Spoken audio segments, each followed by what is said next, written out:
அரசு மருத்துவமனையில் இரத்த சோகைக்காக சிகிச்சை பெற்று வரும் இளம் பெண்ணிற்கு அரிய வகை பாம்பே ஓ பாசிட்டிவ் ரத்தம் தேவை என்ற அழைப்பிற்கு உடனடியாக கொடையாளரை தேடாமல் எங்கு அந்த வகை குருதி இருப்பில் உள்ளது என்பதை முதலில் தேடி அதன் அடிப்படையில் தருமபுரி தனியார் இரத்த வங்கியில் இருந்த ஒரு யூனிட் பாம்பே ரத்தத்தை நள்ளிரவு 12:30 மணிக்கு இரத்த வங்கியில் மருத்துவர்கள் அனுமதியுடன் தொடர்ந்து மை தருமபுரி அமைப்பினர் தூத்துக்குடி மைசூர் தொடர் வண்டியில் அனுப்பி வைத்தனர். அந்த குருதி காலை 6 மணிக்கு திண்டுக்கல் வந்து சேர்ந்தது. உடனடியாக அந்த பெண்ணிற்கு ரத்தம் ஏற்றப்பட்டது.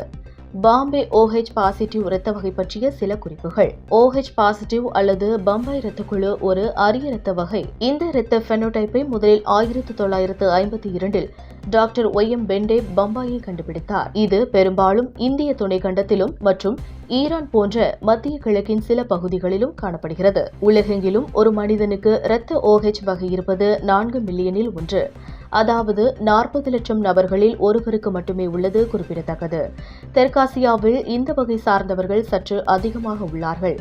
இந்தியாவில் 7600 முதல் 10,000 பேரில் ஒருவர் இந்த இரத்த வகையுடன் பிறக்கின்றனர். அதனால் இந்த வகை குருதி கொடை என்பது மிகவும் அரிதான ஒன்றாகும். தருமபுரியில் இருந்து ரிப்போர்ட்டர் சீனிவாசன்.